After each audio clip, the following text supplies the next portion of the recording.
Namaskar. This is Akhilesh Bhargav. Welcome to Tidbits on Business and Finance with me. A parliamentary panel of the Ministry of Finance is scheduled to meet this week. The panel will assess and scrutinize the 20 lakh crore fiscal stimulus package which was announced by the government last year in order to combat the economic crisis arising out of the COVID pandemic. The panel will examine the long-term effect of the pandemic on the economy, on the Indian economy, on the global economy, and also on other major economies like the UK, the US, the EU, China, and Japan. It will also assess the impact of the pandemic on major sectors of the economy, particularly those which have been very severely impacted, including airline, travel, tourism, real estate, etc.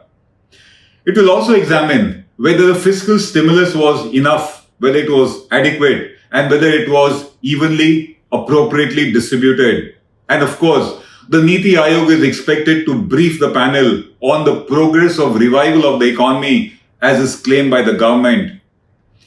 The handling of the fiscal stimulus package towards the pandemic has certainly been a major bone of contention, a point of dispute between the government and the opposition parties.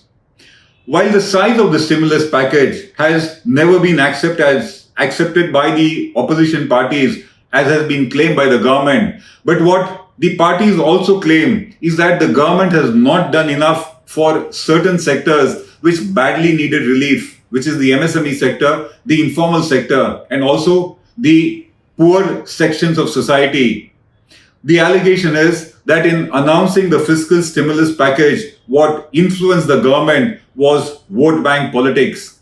Vote bank politics such that most of the relief went to the rural sectors and the urban sectors was bypassed. And the package was made to look like 20 lakh crores, which it was not, only to gain political brownie points.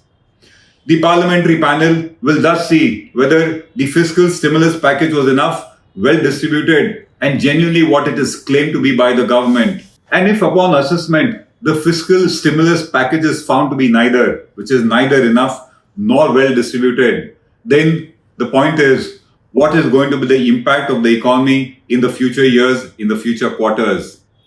In our opinion, the fiscal stimulus package was not to the tune of 20 lakh crores as the government has claimed. The actual spending was only additionally 4 lakh crores. The rest of it was existing budgeted expenditure which has been repackaged. And even this 4 lakh crores has not truly been fully spent so far. So the first point that we would make is it was not really 20 lakh crores, it was a mere 4 lakh crores. And that was the only additional amount that came in by way of spending. The second is that the package was primarily rural oriented. The urban sectors have been bypassed in a big way. The urban household sectors, which needed direct relief, have not been provided. And so was the case of small and medium industries in the urban sector. Further, no direct financial transfers took place to those who needed it the most. A package of this sort needs to give direct financial relief to those who need it by way of deposits in their bank account. And that includes the MSME sector, the stressed informal sector, and certainly the household sectors. Nothing of that sort has been provided. And the other observation that we have is that fiscal stimulus needs to be immediate. And the fiscal stimulus package of 20 lakh crores as claimed by the government did not truly provide immediate impact, immediate relief, immediate benefits to whoever it was meant to. Most of this was by way of reform measures, initiatives given by the government, which are going to take time, quarters and years before their benefits really come in. And thus, the very ethos, the very purpose of a fiscal stimulus package, which is to give immediate relief to those afflicted, was not really achieved by it. This is our opinion as far as the structure of the overall fiscal stimulus package of 20 lakh crores as claimed by the government is concerned. Having seen what the fiscal stimulus package actually was, what was its structure and contours, let's see what is going to be the impact because of this fiscal stimulus package on the Indian economy in the coming quarters, in the coming years. The first thing, because no direct fiscal financial benefits were given to those who needed it, and because the size of the package was grossly inadequate, we are going to see viable units close down, particularly in the MSME sector, in the informal sector. When this kind of a crisis comes, these units, even if they are viable, they are going to need additional emergency funding only in order to tide over this crisis that has come, and they were not given. What we will see at best is downsizing of many units, and what we are seeing in reality is many such units will close down. So the first impact, viable units are going to close down or they are going to downsize. And once they do that, you're going to see a rise in NPAs. NPAs will go up for the simple reason that if units close down or they downsize and they are not able to generate the kind of turnover that is needed in order to service loans, then of course bank defaults will take place, NPAs will arise in a big way. The Reserve Bank of India itself is on record saying this.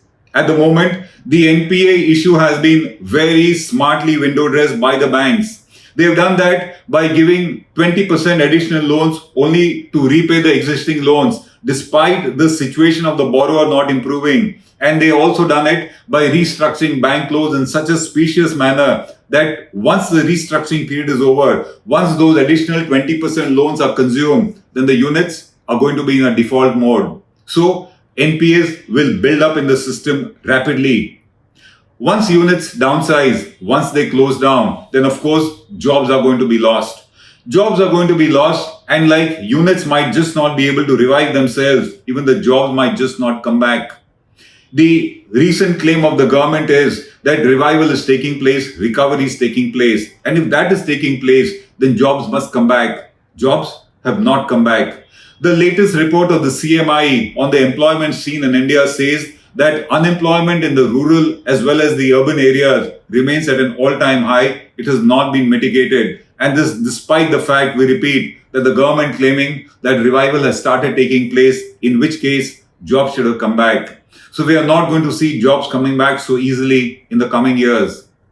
Once units close down or they downsize, of course, the GDP growth slows down, and thus revival of the economy, revival of the GDP is going to be slow and a very tough challenge in the coming quarters. It goes by the sheer logic that if there are fewer horses drawing a carriage, the carriage is going to run slowly. It might just crawl, and that's what we are going to witness as far as revival of the economy is concerned. It's going to be slow, it's going to be tardy, it's going to be tough. Further, the entire financial year 21-22 is going to go only to recoup and come back to the position of the economy as it was in March 20. That's the time we are going to take just to come back to the situation where we were when the pandemic started. And that means it's only thereafter that we'll witness some normal growth taking place in an incremental manner.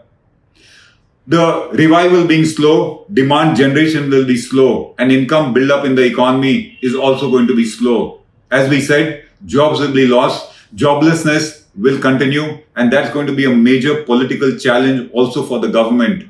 Further, with the economic growth being poor, with units downsizing or closing, tax collections are going to suffer, and so will the government treasury in the process. The government treasury will continue to remain weak because while incomes will continue to be poor, expenditures will remain where they are. And fiscal deficit is going to be a challenge in the coming financial years. With this kind of a situation, inequality in the economy will shoot up. The smaller units will either close or downsize or vanish, and the bigger ones, of course, will only grow bigger. The system has benefited them far more, and the system has not given relief to the MSME and the informal sector, and that would lead to a buildup of inequality in the economy.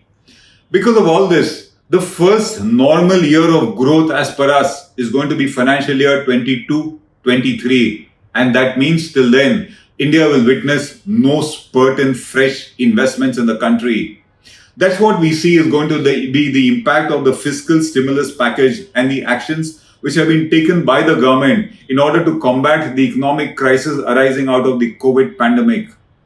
What is the larger picture which is very apparent here? The larger picture, of course, is that economic stress in the economy was inevitable because of COVID. After all, a lockdown had to be imposed. But then that stress could have been handled and prevented from being a crisis if the fiscal stimulus package was genuine and adequate. Both of it did not take place.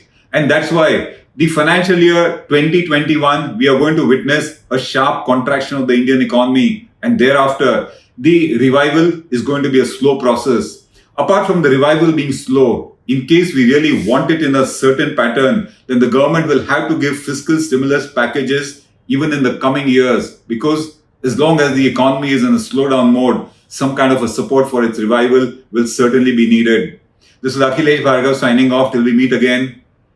Namaskar. Hello everyone. HW News English is 2 years old now.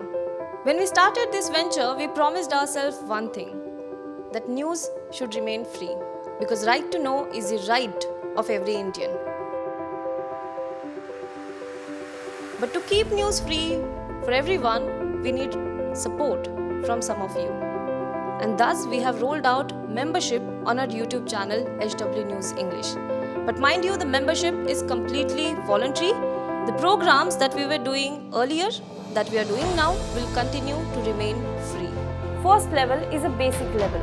Here, you can be our supporter by paying Rs 199 per month. This membership gives you certain perks and benefits. The perks include unique badges in front of your name, a live show from Mr. Sujit Nair and from Mr. Akhilesh Bhargava per month for our members. You can also vote in some exclusive members-only polls. Now the second level is Super Supporter. Here you can be our Super Supporter by paying Rs 3,999 per month. This membership will include every perk that comes with basic level. Additionally, our Super Supporters can be a part of a WhatsApp group where we can have discussions and suggestions on various topics. The second perk includes a gift pack with our merchandise. And the third perk is a Google Meet with Mr. Sujit Nair, where you can join the meet and ask your questions to Mr. Nair face to face. Lastly, if you like, we would give a shout out to our super supporters in our programs. So, hope to see you soon with our badges.